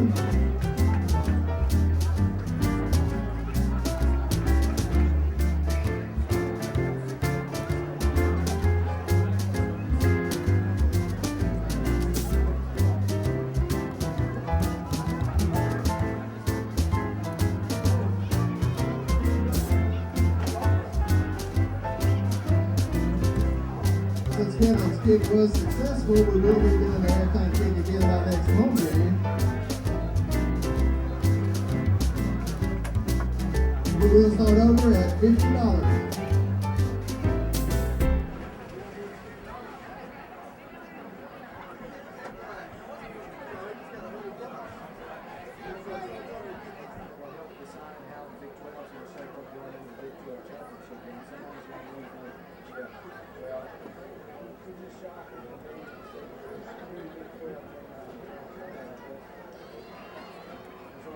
Alrighty, we're about ready to get things started here in the second half. The Yellow Jackets come into the second half leading 16-0 against the homestanding Richland Raiders. Got to watch a fantastic halftime exhibition of the homecoming queen being announced, and there's a huge crowd here tonight in Richland. And even though this team has struggled a little bit this year implementing a new offense, Tim, you know, they're fighting hard. And if the Yellow Jackets come out with any complacency at all in the second half, they can make a game of this. That's right. And they being Richland. They being Richland. And if I could go back just a minute to the halftime entertainment, would you call those Southern antebellum dresses? It was just a phenomenal halftime show. Very classy. Some other schools could take note from it. This was a very high-class, well done halftime show. Yeah, I like the way they did it. You know, they didn't try to extend anything with bringing bands on and off, and not that there's anything wrong with that because the bands deserve their time during the homecomings too. But they made a choice to keep them in the stands, which was pretty cool because they could, you know, focus more on the homecoming queen event. And you know, like at Fairview, you know, we've had a tradition of bringing the floats out, which I like that tradition a lot. And but certainly they didn't go into a 25-minute halftime spiel or 30-minute halftime. They got their 20 minutes, and which was an extra 5, by the way, right, for the homecoming. But they made it happen quickly. Yeah, very well done. Now, getting back to this football team, the Richland Raiders, we did hear, you know, they've got a new offense, and they're getting themselves accustomed to it. And also, if you look down their roster, there's a lot of juniors, sophomores on this roster that you're seeing on the football field. Next year, after having this offense for a year, the complete offseason, weightlifting, and the training, Richland could be a force next year. And when we go to district play, it may be a good thing that they may not be in our district next year. Yeah, you know, this has been a good, interesting, entertaining year for us to be up here watching these players out on the field. And tonight is no different. You know, we saw the first 2 possessions of the game go -1 for the Yellow Jackets, -2 for the Richland Raiders. And then the Yellow Jackets get the ball and go straight down the field and score and take a 7-0 lead. And then we, again, hold Richland for no gain. So they end up being, just like the commercial said, net 0 at the end of the second possession and then at the end of the third possession. And in between, the Yellow Jackets get another touchdown, miss the point after, but then they kick a 38-yard field goal. And at the end of the half, they had a 4th down and 2, and they elected to go for the field goal. Plenty of leg, just a little left. And this humble play-calling gentleman, he wanted to see big Ethan Cassidy busted up in there. We both did. That's why I'm sitting up here calling the game instead of coaching the team.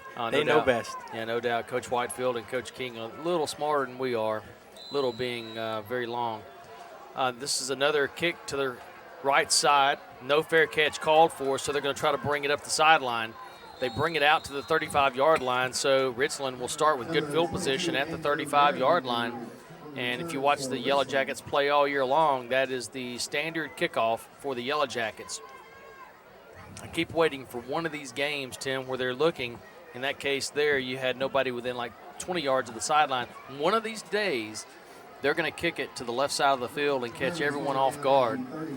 Number 8, Calvin Hopkins, into the game for the Yellow Jackets. He's had some very good plays for the Yellow Jackets last year and early this year. Sands brings the Raiders to the line of scrimmage.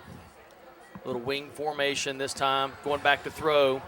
Penalty flag early. He's got a receiver down the field that was open if the ball got there, but instead the Yellow Jackets make a great play on it, and it goes incomplete. Was that number 5 over there, Tim? I can't see. I believe it was number 5, Gershon. That's a dark area of the field. Yeah, it was number 5, Gershon, that made a closed swipe on at the it. ball and knocked it down. Closed on that ball. The receiver had him by 3 steps. Ball hung a little bit. Gershon showed very good closing speed to tip it away, but there was a flag at the line of scrimmage. What did they call?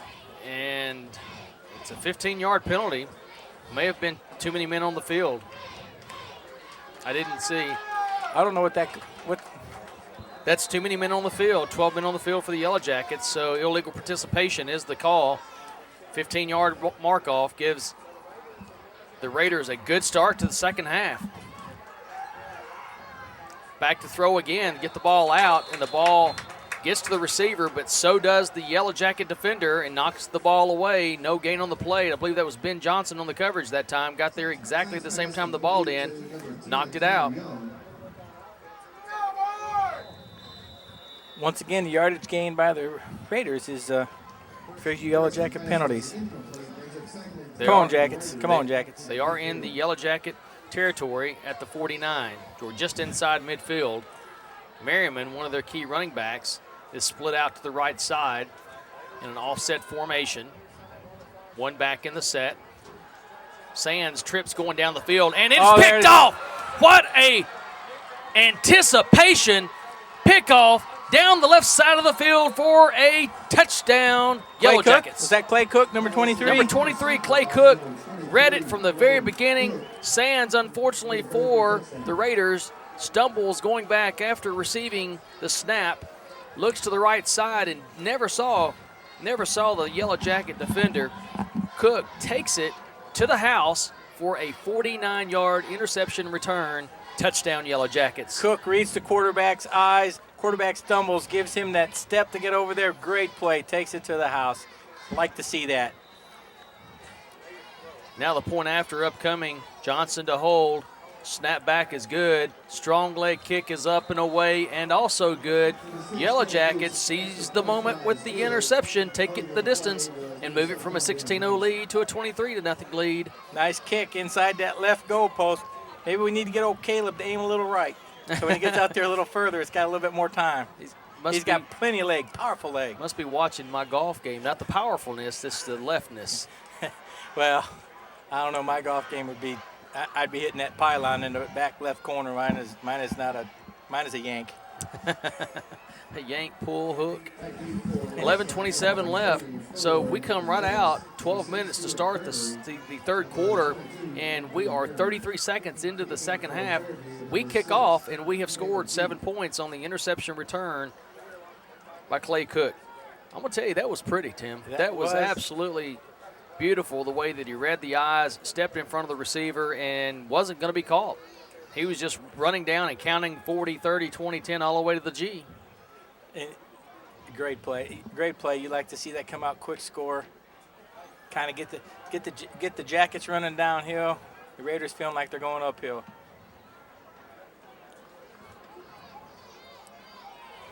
Josh Porter and Hewlin out there on the coverage team. Whistle blows, kicks high and away, down to about the 22-yard line, taken down by the Raiders, and the Raiders are then taken down themselves. Cassidy down the field along with number 25, it looked like, Wayne Jaworski for the Yellow Jackets, making the stop at the 22-yard line. You love to see hustle plays on special teams, and who's doing it? Senior. Wait, no, Ethan is a junior, but he's a solid football player, hustling down there making a tackle.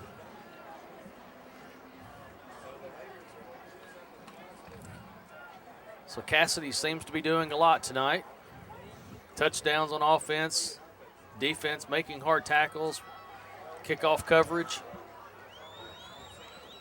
Sands this time hands off to the number 22, which is Merriman. Merriman tries to get away from the defense, not able to do so. Tackle made, but there's a flag down, and not only is there a big loss on the play with the tackle behind the line of scrimmage, there is a holding on the play, and I wonder if the Yellow Jackets will just decline this since they had a loss, but they're going to take it and move the Raiders back and keep it first down, but have it at first down and forever.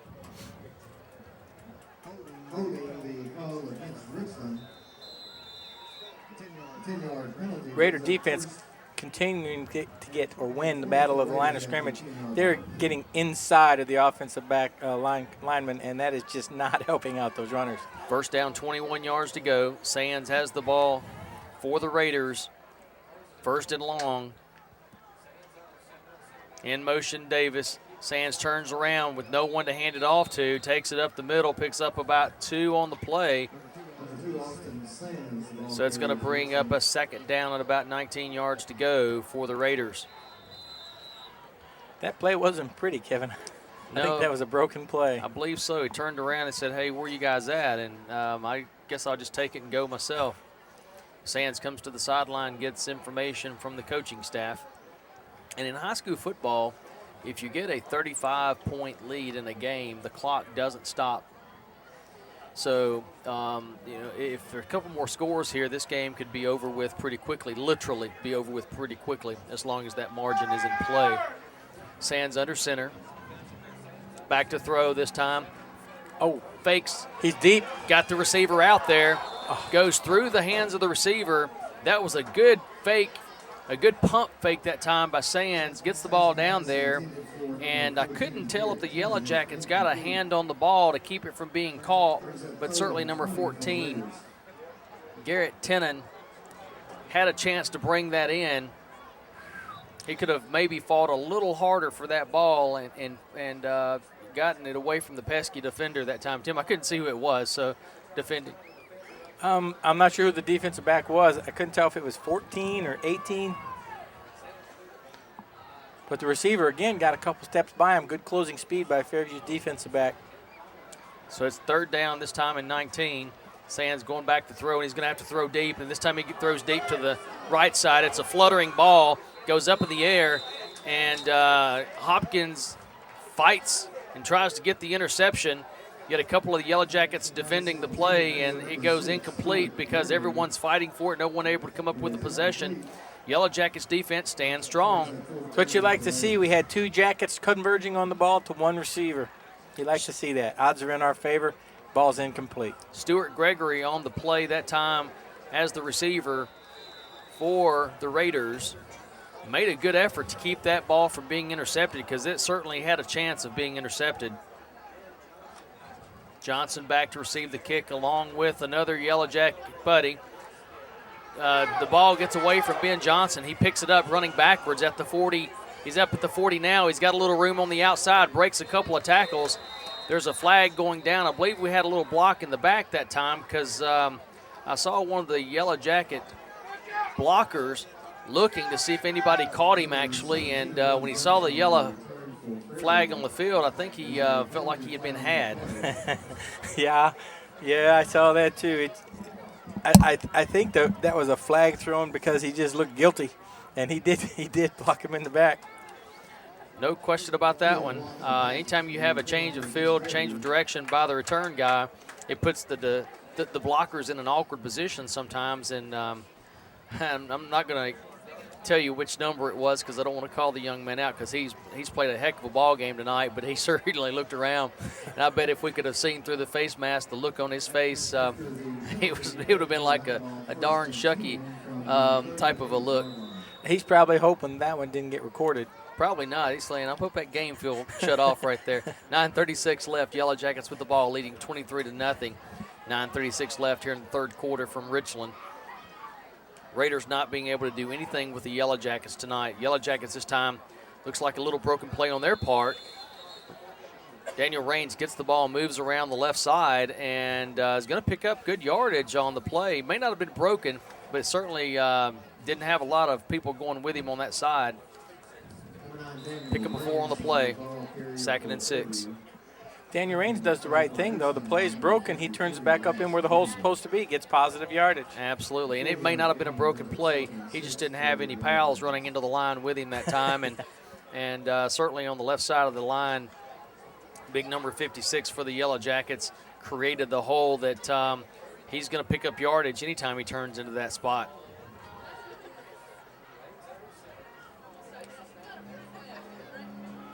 This time handoff to the right side of the line.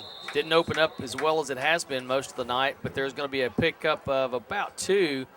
It's going to bring up 3rd down and less than 5 yards to go, right at 4 for the Yellow Jackets. And, when I call out the numbers every now and then, these guys want me to say their names too, or Tim, they want us to give their names out, but Mr. Collins has been a force on the left side of the line tonight. He's been making some space for the runners out there tonight. Ryan's feeling it. All that hard work in the weight room is paying off for him. Collins, Jones, Beard, these guys have been pushing people around tonight. This time Raines gets around the outside. He's got the 1st down across midfield, and we got a flag down, and we also have a Raider down. They're going to call personal foul on Ben Johnson. He came across the field and laid out the safety, and the referee's going to call it a personal foul, I do believe. And Ben hit. The whistle wasn't blown. Ben came across the field and unloaded on him. A block is a downfield block. It was an aggressive downfield block. They're calling holding this time on the Yellow Jackets. Oh. So they got away with that play. No, got away with it. Certainly was a holding call. That's what they made. Ben's block, there was nothing wrong with it at all. It was a downfield aggressive block. Defender's got to be protecting himself at all time.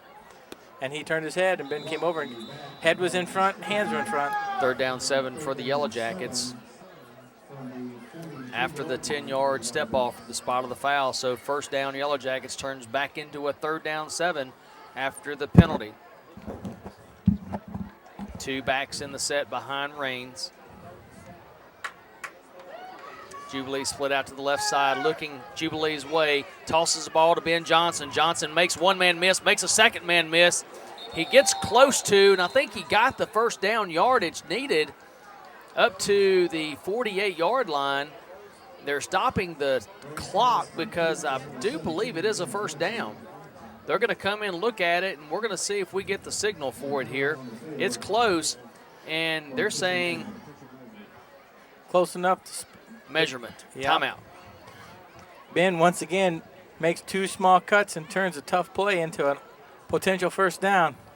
Yeah, I'd like to see the replay on that because the official, as he was coming in to spot it, walked backwards a little bit, but didn't walk backwards enough to hurt the Yellow Jackets because it is a 1st down Yellow Jackets. Yellow Jackets next week, Tim, will have a week off, and then they come home and finish the year with 2 games. They finish with Loretto and Harpeth. Harpeth, then Loretto in the correct order, I guess. And those are big games for the Yellow Jackets. They'll be going into those games if they hold on tonight with a 2-2 Region 6-2A mark. Raines this time around the right end. Fumble the football, and it looks like the ball is on the ground. It's going to be picked up by the Raiders.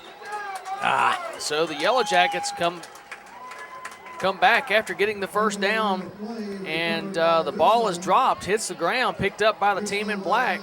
Raiders take it inside territory of the Yellow Jackets, trailing 23-0 with a lot of time left in this football game. You hate to see that happen to the Jacket offense. They have been so strong, kind of mistake-free all night long. All right, let's see this defense bow up and get tough, shut them down in 3 plays. Calling the game tonight for you is Kevin Anderson and Tim French. Your director tonight, Zach Lovett. Bob King is your producer. I'll get you the names of the other folks here real quick. Sands runs around the right end. He thinks he's got more than he does, and he gets hit and brought down by a couple of Yellow Jackets, number 56 and number 51. So it looks like Mangrum and Collins converged that time to make the stop after a pickup of 1. Good coverage downfield by number 8, Calvin Hopkins.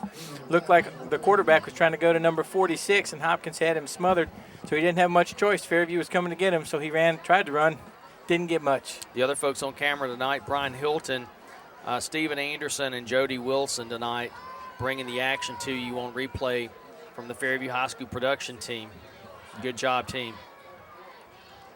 Back to throw again is Sands looking down the field, and he's throwing the bomb again. Hopkins down there, but it's not going to matter. The ball is out of bounds by about 5 yards, but the receiver for the Raiders didn't have any open space because Hopkins was down the field covering like a glove.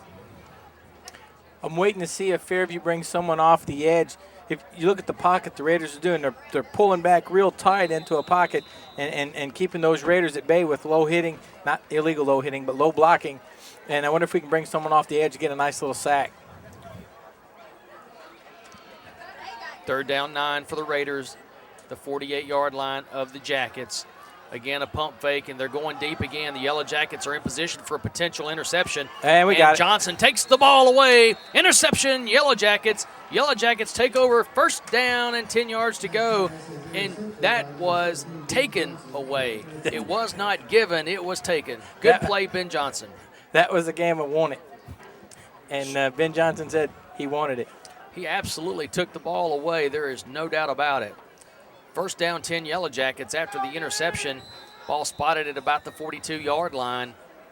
Yellow Jackets leading tonight on the road. Homecoming night for the homestanding Richland Raiders, the traveling Fairview High School Yellow Jackets, which has a very good traveling crowd tonight.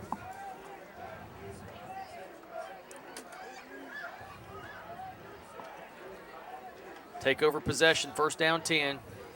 2 backs in the set. Handoff to the first guy through is stopped immediately by Richland. Richland has done an excellent job tonight of making some adjustments on that play after 2 series in a row, the Yellow Jackets went straight up and down the field. They have really just brought the linebackers in to keep things from going straight up and down, north and south. They're saying you're going to do a little east and west on me to get by. I'm wondering if Coach King is thinking about that pistol. Getting him into pistol and giving him a little bit of room and maybe doing a little bit of running and passing out there. Jubilee split out to the left side. Handoff this time to the left side, up the middle of the field, past the first down marker, past the 45-yard line, and it's going to be first down Yellow Jackets. Ben Johnson getting the handoff on the misdirection, Tim. As you called earlier, you thought it would be a good play to run. It was. First down Yellow Jackets. And I'm going to tell you what, before the whistle sounded, downfield blocking, Ron Collins took one of the Raiders out. Not taking them out bad. He made a heck of a block. It was a great block. Downfield blocking. Kudos to Ryan Collins out there tonight. Yep, and you know what? As you mentioned earlier, this team here from Richland has got a lot of young guys on it. They're going to be really good next year, I believe. Learning a new offense, we went through that a little bit last year, and we saw some of that happen. As Johnson gets the ball going across the right side, stop after a gain of 1. But back to the point on Richland, I really think they've got some potential to bring their potency up a huge level next year. Well, you can see the offensive scheme is very good, and you get this quarterback another year of growth. He's just a sophomore, 15, 16 years old. There's a lot of improvement between your sophomore and junior year. He could be a very big force to deal with next year. Only a gain of 1 that time by Ben Johnson. Johnson in the set to the left. Handoff again. Johnson gets through the line of scrimmage, past the 40 down to the 38-yard line, where it's going to be not enough for a first down, but it's going to be good gain on the play. A pickup of about 5 yards on the play, going to bring up 3rd down and 4. That's that they're stacking the line, and that was a shoestring away from being a long touchdown. That's what happens. If you jam the line and you break that initial push, it's Katie bar to the door. Touchdown, Yellow Jackets. You know, Terrence Payne went out injured in the first half, and he was taking the spot where Johnson is now. And I'm wondering if, as the play goes to the right side of the line, doesn't get a first down, but picks up a couple for the Yellow Jackets down to the 37-yard line. It's going to be 4th down at about 3. Wouldn't be surprised to see the Yellow Jackets go for it or punt, either one at this point in the game. They may keep the team on and go for it. But, Tim, I'm wondering, allowed here, if Johnson isn't playing that position because Payne may be out, for at least the rest of this game, and they're just trying to get get Johnson into the cycle here from one of those split back spots. Mm-hmm. And they've got Tyler Mormon that can play that position too, but like I said, I think he's a little banged up. Toss out to Ben Johnson. Nice option play. He's got to get out to the first down marker. He does. It's inside for the first down, inside the marker for the first down, inside the 30, down close to the 25-yard line. First down Yellow Jackets on a 4th down and 3 play. That is the best I've seen that pitch play run this year. Johnson runs parallel, bows back a little bit, so when he gets the pitch, he's heading forward, not across the field. He gets the ball, turns it up, first down Jackets. I like that play. That looked good. Ball spotted at the 26-yard line, but plenty of yards gained that time on the toss, on the quarterback option from Raines out to Johnson. And we've seen Raines run that this year to perfection. Sometimes he's kept it and taken it for a long gain. That time he knew that he had to pitch it because he was going down for a loss. This time Raines hands off again to Johnson. Johnson tries to get away from the first tackler as he does. Gets the ball down to about the 20-yard line. Depends on where they spot it at. But it's going to be a good gain again on first down. Gain of about 6, it appears. It's going to bring up 2nd and 4.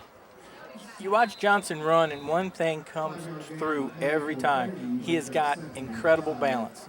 You see him get hit, he spins, but he doesn't fall, where you see a lot of runners go down. He's got great balance, and he has the ability to regain his balance after being tripped up and get the ball back downfield for even better yardage. I guess I should say upfield. Raines again under center. Little offset split formation this time.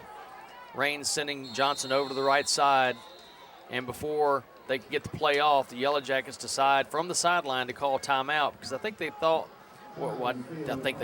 it looked like it looked like that people were in the wrong spots, and maybe they thought that they were too, and they called timeout there. Well, you know, Ben was moving, and if Ben wasn't where he should have been, you have to forgive him. He's played quarterback. He's played wide receiver. He's played the slot, and now he's playing running back. That's a lot of plays and positions to remember. And we certainly appreciate everybody that takes the time to watch these replays.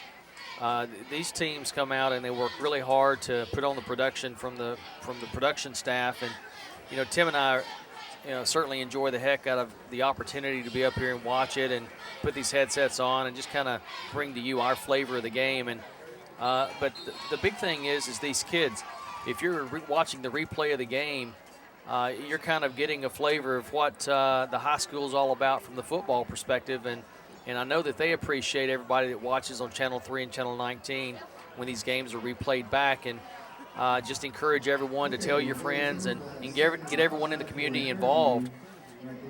Yeah, I enjoy this. We have the easy job. We get to come out and talk and say things and try to make Bob King laugh. And in the middle of it, we get to call a football game. Absolutely. Second down, Yellow Jackets, Jubilee in motion. Two backs in the set. Jubilee goes back across the line. Raines now looking downfield. He's got a couple people open, but he's going to be swarmed under, and he's going to go down. He's going to be sacked, and he's going to go down for a pretty big loss on the play. It's going to now bring up a third down and heck, I can't tell exactly what the marker is, but it looks like it's third down at about 12 or 13 yards. 3rd and 13 it is. If he'd had time to throw the ball back to the back end zone, Painter broke free. And I think he had a chance to catch it. If he'd have thrown it where only he had a chance, I think we might have had a touchdown on that one. But you can't blame Daniel.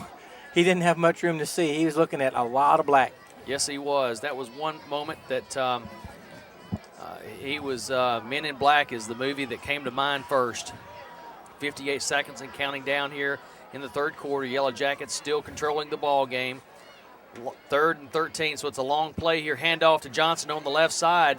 Johnson gets down inside the 20, down to the 17, 20. They're going to mark him down shorter than I thought he was, but at the 19-yard line.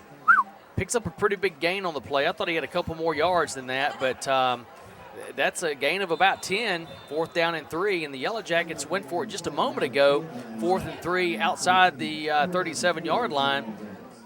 Going to do the same thing again here, 4th down 3. This probably, if it's not a passing play, will be the last play here of the third quarter. Hope they give it to Cole. They've got a seam over here. Or, excuse me, Ethan. Handoff this time on the right side of the line of scrimmage. Not sure that we got the first down, Tim. Brought down quickly. Looks like he's marking it at about is that the 13? Outside about the 16, 17-yard line. And it's going to be a turnover of downs. So it is not a first down Yellow Jackets. It's a stop this time put on by the Raiders. And the Raiders will now get the ball with time left in the third quarter here, 6.8 seconds. Well, we effectively killed the quarter on that drive. We really did. We dominated it, Tim. Great observation. We kept the ball away from them on that drive. We just moved the ball down the field and came up, I guess, what, about a yard short? You know, the third quarter, for the most part, was really uneventful. Yeah. You had one big play on defense by the Yellow Jackets where Cook just stepped in front of the receiver, read the quarterback's eyes, and took the distance 51 yards for the touchdown. But other than that, not a lot happened in that quarter. This time, the Yellow Jackets swarm all over the handoff, back behind the line of scrimmage, and it's going to be a loss of 1 on the play. Maybe even a loss of 2, and that will be the final play of the third quarter here at Wayne Hobbs Field at Richland. Fairview shuffling some people in and out of the field right now, getting some of these younger guys some playing time. You like to see that, Kevin. These guys, we mentioned it last week, they work just as hard as everybody else on the team. They've went through all the blood and sweat and tears of summer practice. It's good to see them get some playing time out there. So after that loss, Tim, of 2 yards, 2nd down 12, the fourth quarter. Heading into the fourth quarter, the Yellow Jackets leading the homestanding Raiders 23-0. That's right. And it seems like we've been on the road for a long time. Looking forward to getting back to the Yellow Jacket field in a couple of weeks. Yeah, it'd be good to be back home, but I've got to give credit. I really like this press box, Kevin. It's a very open press box. You can see the entire field, and it's open air, and you can hear the crowd. That always makes it a lot more fun. It does, and we don't have to lay out and hang on in some cases that we've had to this year to just see the other end of the field. And so kudos to the folks that are allowing us to call from up in their press box. You know, if any of them catch this game on replay, you know, huge thanks out to them. And again, you know, Bob King makes all the calls to the principals and the faculty here at the school to get everything set up and coordinates the efforts of the students to make sure they can make the long drive here to Giles County to make sure the game happens. But absolutely, Tim, I agree with you on this press box. It's other than the bugs flying in, getting in our mouths a little bit. Yeah, hopefully Bob can erase some of that sounds we're making when the bugs get a little bit too close. So if you're hearing spitting sounds, that's not because we're spitting, that's because we're spitting bugs out. And we're not clearing our throats. Second down Raiders, second down 13. Ball goes on a sweep outside. It's not going to go very far, though. It's going to get back to almost to the original line of scrimmage. It's going to be a yard short of that. So let's give it a 3rd down and 11 call. And number 22, which is one of the key players for the Raiders, Merriman, hasn't touched the ball a whole lot tonight because he's been totally contained.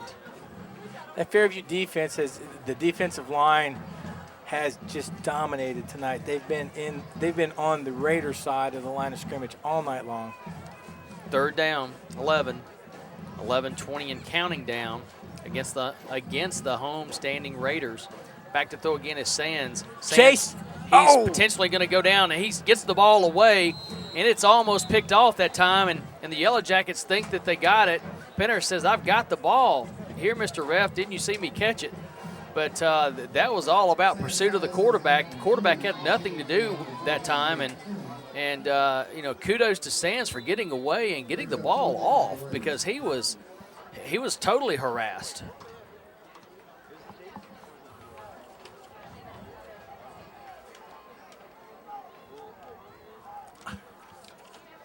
So 4th down and 11 after the incomplete pass. Not enough folks out there, it doesn't look like, for the Raiders. They get the correct number on the field. Back to kick again. The left-footed kicker gets it away. Low kick. Johnson gets it, and he's going to have some room. He's got one big block to make, or to have made for him, which he got, which allowed him to pick up about 15 yards on the return. The ball inside the 35 to the 33-yard line. 1st down 10 with the Yellow Jackets take over. I want to go back to that last pass play for the Raiders. Number 52, Chris Howe, just shed his offensive lineman and got in there and nearly got that quarterback. And he's one of the guys that are getting some playing time tonight because he's been working hard, and he almost had him a sack. Merriman tonight punting the ball pretty well. That was probably his worst kick, but was still okay. But that one is a little low. Allowed Johnson to take it down the field, quick 15 yards to get inside to the 30, about the 32-yard line, I guess is where it's at. This time going across the left side, the Yellow Jackets are going to pick up a quick 6 or 7 on the play, maybe even 8. 2nd and short. You think kicking out of the end zone caused him to rush just a little bit? Maybe so. When your back's rubbing up against the fence, sometimes you kind of get that little itchy feeling and you want to get it off quicker. Yeah. 2nd and 3 after the gain of 7. Jubilee sprints out to the right side. Rains at quarterback. This time keeps the ball, pulls it out of the gut of Cassidy, keeps it himself and runs behind Cassidy. Picks up a few yards on the play. Doesn't look like they're not going to give him the 1st down. They're going to call it 3rd down and inches without the measurement this time. Clock running 9:49 and moving backwards.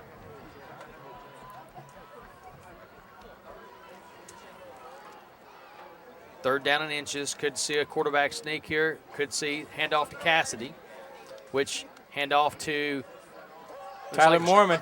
Mormon going across the left side on a counter play.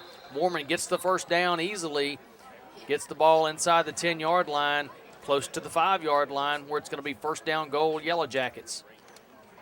Okay, I like the way Tyler Mormon runs the ball. He has that upright style, and he makes people miss, and he just sort of glides down the field, and he always seems to turn a 5-yard run into a 15, 20-yard run, and we got called for holding.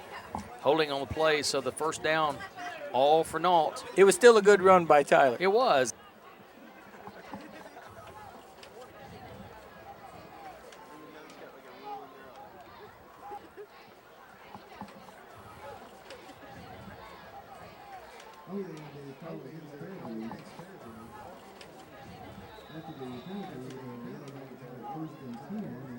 It's still a big run, and the walk-off gives the Yellow Jackets, it's not big enough walk-off to negate the first down.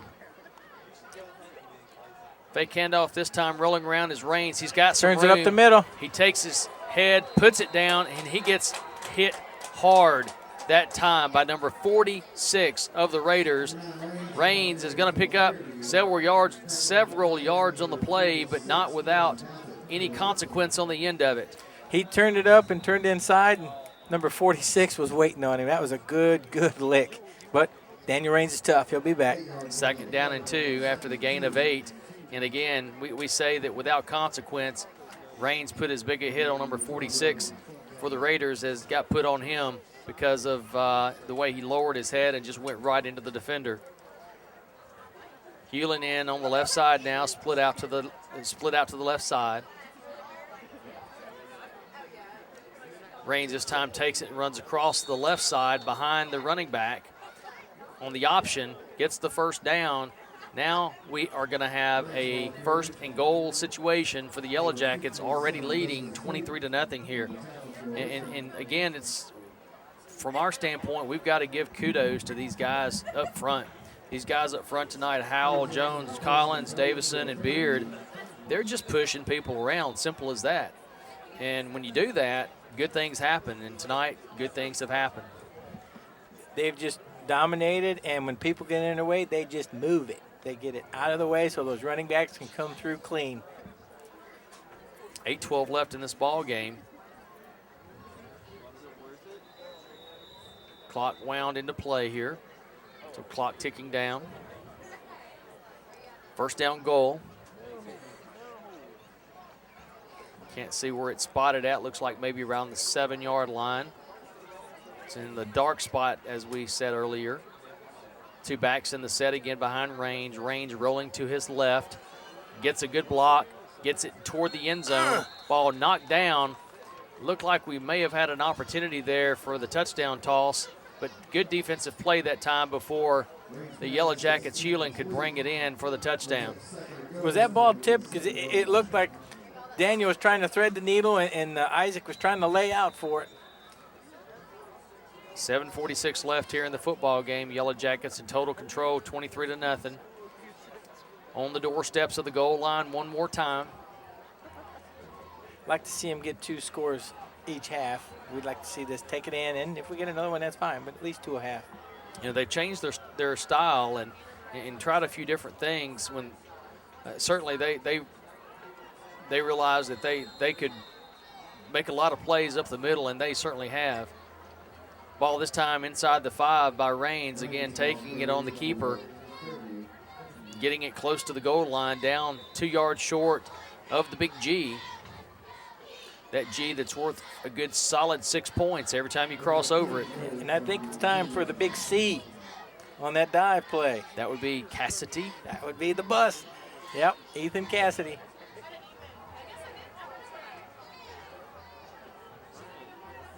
Cassidy lined up in the backfield along with Mormon. Handoff to Cassidy. No, I think it's faked, and I think it was kept by Raines that time. So they kept running and running and running that play for success, and finally we have touchdown Yellow Jackets. 7:01 left. That moves the score out to 29-0 with a point after upcoming. But that was very methodical, down the field, touchdown. This is Remember the Titans football. It's not the veer, but it's close to it. It's just we're going to march down the field and we're going to score on you. Okay, now here comes the windshield. Snap back, ball down, kick away. Over the fence, through the uprights, and it's good. Point after moves it to 30-0. And between the vans. In between the vans. It's good. Instead of the uprights, you're aiming at the antenna on one car to the next. Well, he didn't give it to the big C, but he ran right behind him. The big C made the big hole, along with the offensive lineman that was there with him, for sure. And I believe that's Ryan Collins over there on that left side, along with, Zane Davidson, the center, had a good block. And I'm not sure who the tackle is over there. I didn't get a good look at the number, but they all created that crease. Touchdown Jackets. You like to see that. We'll see some guys on the field this time. Make sure we get as many numbers called as we can. Sean Franks is out there. Number 25 is out there.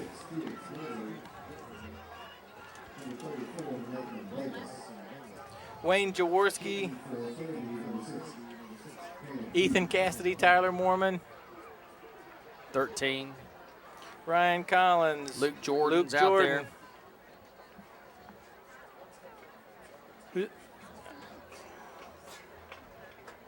Caleb Cox is out there. Who's that? He's in a dark spot. I can't see him way over there. Got 32. That's Caleb Cox. Who's Caleb behind Cox. him? See, 32 is Josh Porter. Oops, 33. I'm sorry. It's all right. High kick coming down the 22-yard line. Caught by the key running back for the Raiders. Moves the ball forward outside the 30. Where the Raiders, already down 30-0, take over with 6:55 left here in the football game. It's pretty much a conclusion that the Yellow Jackets are going to take the W back and even their Region 6-2A record at 2-2, move their season record on the year to 5-3. On defense, we've got Joey Leach, number 7.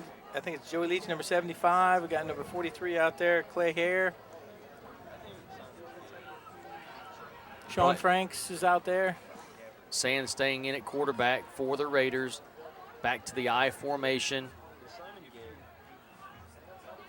In motion, hands it to the back man. Number 22 gets the ball out across the 35 to the 37-yard line. And again, that's Merriman, Andrew Merriman.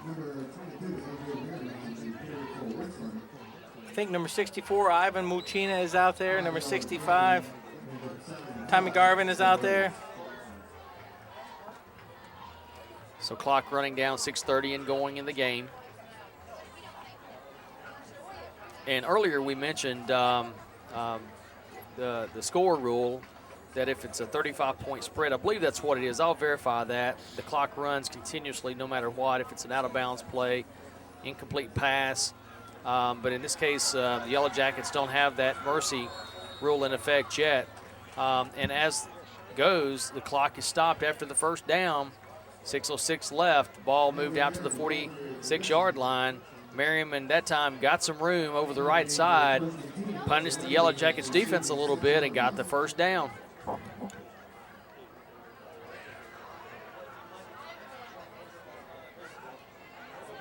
Isaac Hewlin looks like he's playing safety for the Jackets out there. He's normally their wide receiver, getting a little defensive time out there. Get some good hits going on. Come on, Isaac. Sands still in at quarterback. In motion this time, but the man in motion doesn't get it. It's the handoff to the first guy through, which is number 28.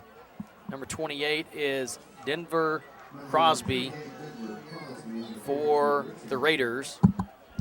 Crosby gets the ball up for a couple of yard gain. Second down, 8 yards to go. 5 minutes, 20 seconds and counting downward. The clock right now is totally in the Yellow Jackets' favor. Sands again this time looks at kind of a wing formation. False start, but nothing called. Yellow Jackets down the field. Hewlin, as you mentioned a few minutes ago, got his opportunity and broke the pass up. It was in his area, but he said, no, no, no, shake the finger at you. It is no good, incomplete. It's 3rd down and 8. He almost had more than that tip. He almost had the interception. Had he got it, I think he might have had to run a little ways too. Good job, Hewlin. He had room in front of him, but, he had to kind of make a lunge there to knock that ball down. Did the correct thing instead of going for the interception, made sure it was incomplete. 3rd and 8. Good solid performance tonight by the Yellow Jackets. Sands with 3rd and 8 facing him. I formation, handoff to Merriman. Merriman breaks a couple of tackles, gets up the field a little bit into the Yellow Jacket territory, down to the 47-yard line. Still going to be a few yards short of the 1st down, but he makes the 4th down attempt more reasonable than it was. Good hard running by Merriman. Nifty move at the line of scrimmage. Certainly was. I thought he was going to get brought down at the line of scrimmage. Made a juke on the Yellow Jacket defender and he got a good 4 yards when I thought he was getting 0. Clock stopped, timeout by the Raiders. Richland calls the timeout. First timeout called of the half. 4th down and 3 upcoming, and their coaching staff probably just wants to make sure they keep the clock moving here and get this 1st down on the 4th down play, or maybe they're thinking about going ahead and just punting it away.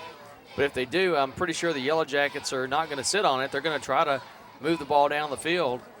And Tim, as a coach here, you go for it, don't you? Yeah, absolutely. Because if they don't go for it, Fairview's just going to come in and they're going to get some kids some playing time, and Fairview's obviously not going to try to rub it in. They're going to go out there, and right now you want to get your kids a chance to get a score before they go home on homecoming. So he's got to go for it. But we can't say enough about the coaching job tonight by the Yellow Jackets. Came in totally prepared for this game. Coach Chris Whitefield and staff moved the record out for the Yellow Jackets to 5-3, 2-2, Region 6-2A, giving themselves a really solid opportunity to get back into the playoffs.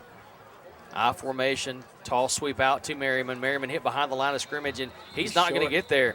This ball is going to be Yellow Jacket football, 1st down after the 4th down play goes awry after the timeout, even after the timeout by the Raiders. Yellow Jacket defense steps up strong. 1st down, Yellow Jackets. They had that strong left. They had a slot, the halfback to the left, and then they had the deep tailback, and number 64, Even Wuchina, sniffed it out, took on the blocker, sacked him, tackled him short of the 1st down. We said it earlier in the year. It says Wuchina would like to have got more yards than that, huh? And but Wuchina said no. He says, nope, you're not going to get it.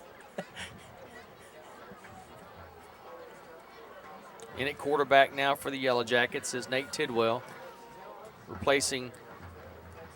And Tidwell takes it over the left side, moves up for a quick gain of 4 yards, maybe even 5. We're going to give him 4 on the play, 2nd and 6. But Tidwell takes over right where Daniel Raines left off. He looked good last week. Yeah, he did. Tidwell looked really good, and Raines had run that same play probably 3 or 4 times on that last possession, with the last one getting him into the end zone for the touchdown. So the Yellow Jackets come right back in, quarterback keeper over the left side of the line. 43 and 25 in the backfield for the Yellow Jackets. This time handoff fake to 43, or was it given to 43? I can't tell. Yeah. I guess it was handed off to 43 that time. 43 for the Yellow Jackets is Clay Hare. Clay gets the ball past the 1st down marker, and it's another 1st down Yellow Jackets. 3:28 counting down. Yellow Jackets on the move again here at the end of the football game.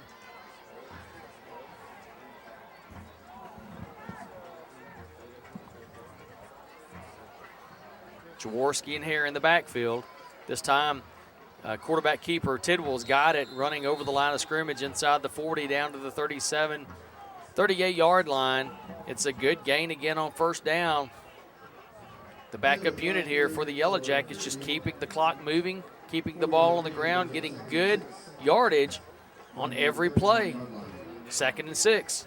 I'm going to say this way. Coach Whitefield was aggressively cheering on his offensive linemen after that play. No question about it. Tidwell comes to the line of scrimmage again. One receiver in the set that's probably not going to be doing anything but blocking at this point. Takes it with a pitch to the right side.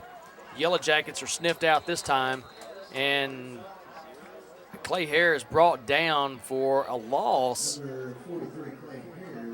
of several yards back to, looks like it's a loss of about 3 on the play, bringing up 3rd down and 9. Yellow Jackets, the ball at the 42-yard line or so.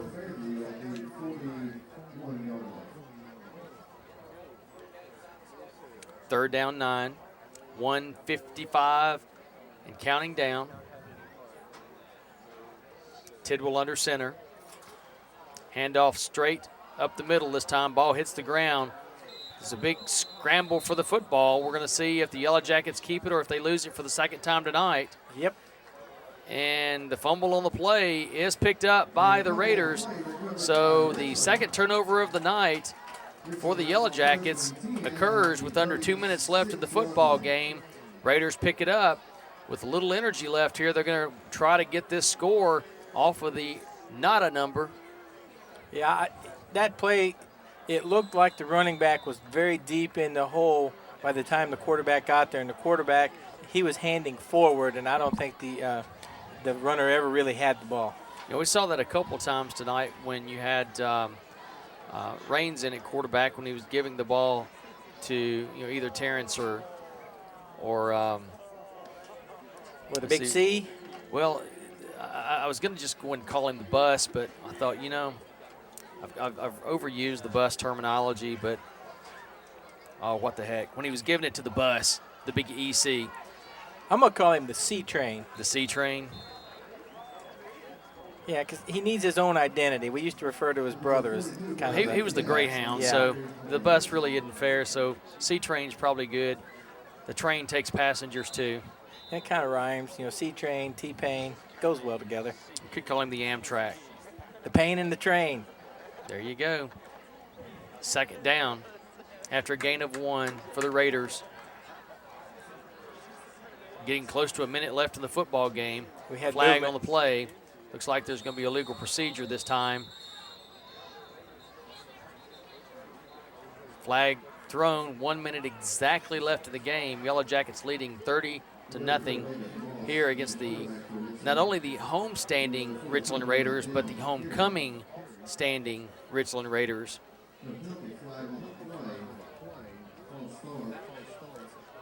False start Richland after the 2nd and 9. Moves the ball back 5 yards. 2nd and 14. I'm not sure. It looked like they walked that off a little bit further than 5 yards. We've seen that several times. It's as if they take the spot, then they take that first half step, then they go 1, 2, 3, 4, 5. Yeah, that was at least a 6 or 7 yard mark off on a 5 yard penalty. And you're right, we've seen that. We've seen it a lot. But nonetheless, 2nd down and 15 instead of what we would have considered 14. Sands gets the ball, tries to get around the left end. He gets past the first tackler, but he doesn't get past the 2nd tackler. Number 5 for the Yellow Jackets is going to be Alex Gershon. Takes him down for very minimal gain on the play. Gets him out of bounds. Clock stopped at 25.1 seconds left. That's just up to the Raiders now how many more plays they want to run, because certainly if they run the ball here, they can choose to just go ahead and let the clock tick down to 0, because the play clock will not be in effect from this point forward.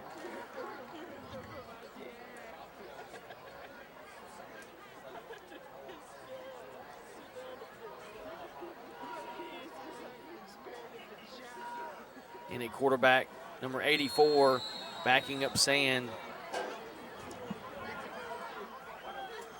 And so that is, I believe, going to be the last play of the game. It doesn't look like the Raiders are going to try to run anything else, but that was David Moss that came in that time for Austin Sand to run that play. And the coaching staff is telling them to hurry up and try to get something else off, but Tim, I don't think they will, and they won't. And the clock hits 000, and the Fairview High School Yellow Jackets are going to be hitting the trail back to Fairview, Tennessee with a big W in their column. Solid football game by the Yellow Jackets on both sides of the ball. Linemen just dominated. The linebackers had solid hitting all night. Offensive running backs, they just, the train and or pain, they both were successful. And then, Terrence went down. We sure hope he's okay. Absolutely. Sure hope he's okay. But Tyler Moorman, speed, strength, and style, that upright Eric Dickerson style of running. So Fairview's got a well, I guess you'd call it a bevy of good running backs. So they do, absolutely. And to get everybody home, we're going to cut it early tonight. But before we do, we would give kudos to the staff that made this happen. And let's go out first of all with Zach Lovett, director of this broadcast, Brian Hilton, also involved, Stephen Anderson, Jody Wilson on camera, all led by ultra producer Bob King. This is Kevin Anderson and Tim French signing off, and we'll see you guys in a couple of weeks. Have a good night. Everybody drive safe.